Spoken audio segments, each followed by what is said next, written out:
자, 22대 국회는요, 여야 가릴 거 없이 1년 동안 이 100개가 넘게 형법을 냈습니다. 물론 민주당이 훨씬 많긴 합니다. 이 형법은요, 잘못하면 이 벌금 내거나 감옥 가는 겁니다. 자, 이게 오늘 날짜 기준 22대 국회에서 낸 모든 형법의 리스트죠. 총 113개가 남았고요. 일부러 이 한 장면에 담아뒀으니까 좋아요로 영상 보관하시고 나중에 검색해 보시는 것도 방법입니다. 아무튼 이 중에서 최종 통과돼서 지금 법 시행 중인 게 이렇게 2개 있고요. 그게 공포예요. 공포가 시행이랑 똑같은 겁니다. 그리고 여기 4개가 폐기됐는데 2개 공포에 스며들어서 그래요. 이따 보시면 뭔 말인지 압니다. 총 113개 중에서 군인들에 해당되는 여기 군형법이 13개가 있어요. 그래서 그냥 형법은 총 100개입니다. 지금 통과돼서 이제 시행되고 있는 것부터 보실게요. 이거 뉴스 나와서 한동안 떠들썩했던 이제 공중협박죄입니다. 여기 보이시죠? 공중을 협박한 사람은 5년 이하의 징역, 그리고 상습으로 여기 2분의 1 가중, 이거 3월 18일부터 이미 시행됐고요. 이걸로 최초 처벌받은 사람도 나와서 막 뉴스 나오고 그랬죠. 징역 5년, 벌금 2천만 원, 그리고 상습범은 추가 50% 더 받으니까 징역 7년 6개월, 벌금 3천만 원까지 가능해지는 겁니다. 법제사법위원장 정청래 이름으로 최종 제출해가지고 최종 통과시켰고요. 취지는 알겠다만 이거 뭐 솔직히 경찰, 검찰 입장에서는 이런 법이 없는 게 더 나았을 텐데, 오히려 범죄인들 중에서 자폭으로 뭐 자백식으로 인터넷 띄워버리면 그거 가지고 오히려 뭐 범죄자 잡는 게 더 수월해지는데, 뭐 이런 게 있으면 말없이 범죄부터 더 저지를까 이제 좀 무섭네요. 아무튼 이렇게 미수범도 처벌하기 때문에 장난으로 인터넷에 적으면 문제됩니다. 이제 조심하세요. 물론 장난식 미수법은 여기 벌금 맞고 끝나겠지만 진짜가 나타날 때는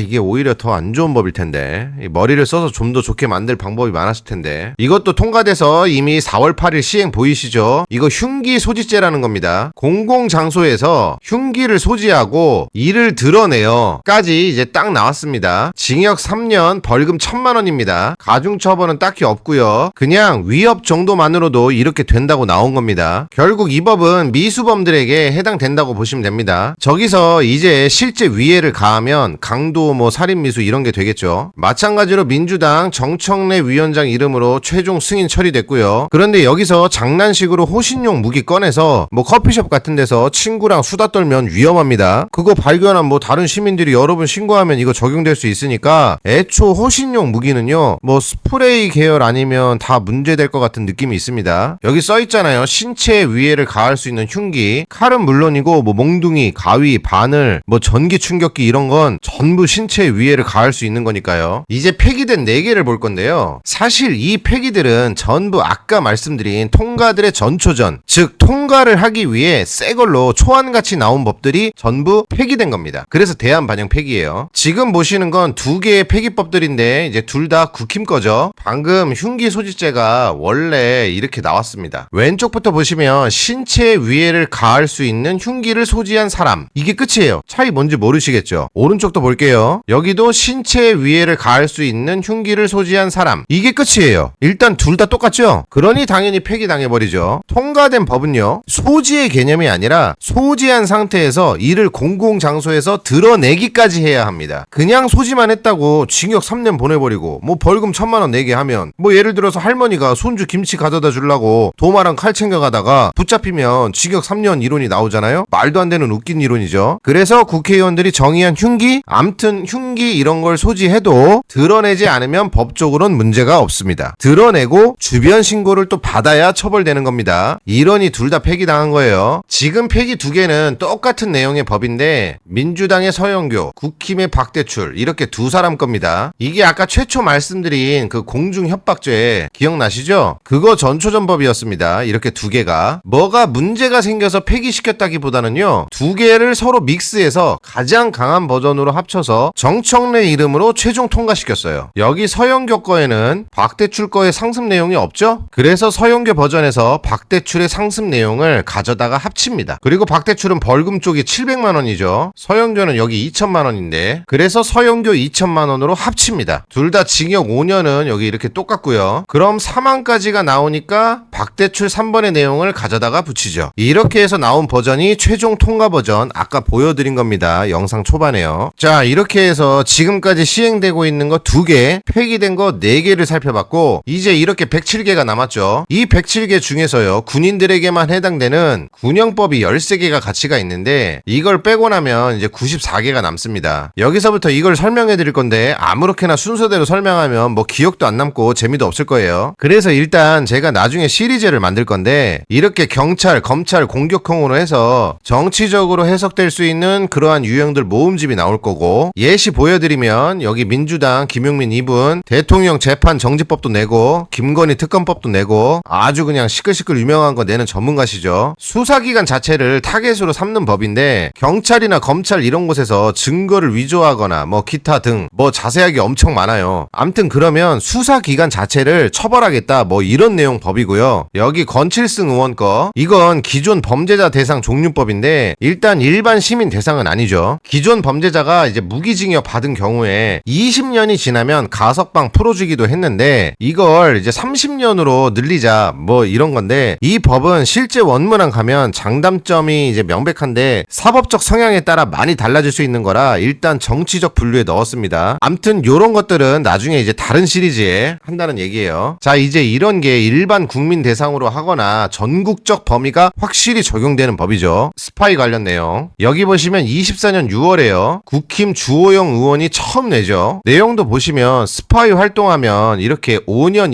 이상입니다. 이렇게 5년 이상의 징역만 존재합니다. 오른쪽 보시면 민주당도 스파이법을 내죠. 차이가 숨어 있습니다. 15년 이하입니다. 이하. 스타일이 좀 다르죠? 국힘 걸로는 일단 걸리면 무조건 5년 이상 스타트인 거고, 민주 걸로는 아무리 심해도 15년은 안 넘습니다. 저기 써있는 대로라면 1개월만 줘도 돼요. 그리고 약간 차이점이 있는데 단어가 정말 중요하거든요. 국힘 거는 즉 직접적 한 사람만 징역을 보내고요. 민주 거는 직접적뿐 아니라 방조한 자, 이게 좀 문제가 되거든요. 실제 범죄를 저지를 사람의 정보를 우연히 듣게만 돼도 방조죄가 성립이 돼요. 또 격려나 조언을 해줘도 방조죄가 성립이 되고, 물론 그 방조의 범위는 더 넓습니다. 저 범행에 필요한 도구, 장비 뭐 이런 걸 대여해 주거나 뭐 구입을 해주거나 아니면 뭐 장소, 자금을 도와준다거나 이런 게 방조의 범위인데, 방조의 가장 큰 문제는요, 예를 들어서 실제 직접 범죄자가 뭐 하소연하러 가족에게 이야기를 하러 갔는데 가족 중 하나가 그래 알겠다, 네가 알아서 해라, 네 뜻을 방해하진 않겠다, 이 정도만 돼도 그 가족 입장에서는 뭐 설마 진짜 하겠어? 라고 생각을 했어도요, 정보를 알았고 격려를 했으므로 방조죄가 성립이 돼버린다는 거죠. 방치랑 완전 다른 겁니다. 이래서 대국민적으로 퍼져나갈 수 있게 되고 무고한 시민들이 다 해당될 수 있다는 거죠. 아니면 공산당처럼 막 가족도 다 잃어버려야 돼요 이거. 그리고 여기 국가 핵심 기술도 유출하면 스파이로 징역 갑니다. 그 국가 핵심 기술 정의가 있어야 하는데 그 정의가 명확하지 않은 것도 문제죠. 이것도 대기 중 스파이죄 지금 걸려있는 건데, 민주당에서 낸 걸 보면 여기 위성락 이분 사실 좀 의도가 뭔지 의미심장합니다. 우리 국민적 시선에선 분명히 말입니다, 스파이, 즉 우리가 보통 생각하는 그 적국이랑 중국, 여기 문제가 심각해서 외국 넣자는 게 보통 상식이었잖아요. 다 인정한 거고. 그런데 여기 보시면 적국이 아닌 동맹국이나 우방국의 기밀을 유출, 아까 장경태 것도 보셨죠? 국가 핵심 기술 유출, 이것도 스파이로 한다는 건데 굳이 동맹국, 우방국 이걸 왜 썼을까요? 기밀의 범위는 애매모호한 게 일단 가장 큰 첫 번째 문제고, 여기 써있는 내용은 전부 외국인 스파이를 잡으려는 게 아니라 같은 대한민국 국적을 가진 자를 위한 처벌만으로 막 보이려고 그러는데요. 이게 주체 대상이 대한민국 국적이 아니면 이 본문 내용들은 앞뒤가 전혀 안 맞습니다. 여기 주체를 예를 들어서 중국인 스파이라고 주체 대상을 삼으면서 글자를 읽어가 보시면 맥락이 앞뒤도 안 맞고 막 이상해지거든요. 오직 대한민국 국민을 주체로만 삼아야 이 본문이 이해가 갑니다. 그렇다면 민주당은 도대체 무슨 의도로 이런 법을 냈는지 해명을 해야 합니다. 아니 스파이 잡으랬더니 뭐 한국인들 잡으려고 이렇게 낸 건지, 이렇게 추상적 개념으로 내면 법에 허점 구멍이 많아서 무고한 한국 시민들이 대다수 잡혀갈 수 있게 만들어지는 건데 도대체 무슨 생각인 건지 모르겠어요. 자, 여기까지 오늘 영상 끝이고요. 정말 걱정인 게 아무런 영향소득이 없는 뉴스들만 보시고 정말 걱정이네요. 이렇게 조용히 나오는 입법들이 진짠데, 뉴스 다루는 컨텐츠는 뭐 저도 새 채널로 파서 하면 금방 할 수는 있는데 그게 새 세상을 바꿔주진 않아요. 그리고 항상 꼭 기억을 해두십시오. 결국 윤통도 이 입법이라는 탄핵소추안 입법으로 대통령이 없어진 거고요. 한덕수 최상목도 똑같고요. 이재명 무죄 나오는 것도 다 입법으로 이러는 거고, 이 재판 정지법도 기다리고 있고, 이 무시무시한 입법 대기 타고 있는 약 7,000개에서 8,000개 법들이 전부 통과돼 버리는 세상이 곧 찾아올 겁니다. 영상 재미없으시면 제발 게시물 가셔서 보자마자 좋아요 눌러주세요. 그게 어느 날 누적돼서 1만 개씩 쌓이고 더 쌓이게 되면 그걸로 실제 가셔서 의견 남기시는 분들도 많아지고, 그러면 각각의 작은 행위가 모여서 그것만으로도 우리 대한민국 지켜집니다.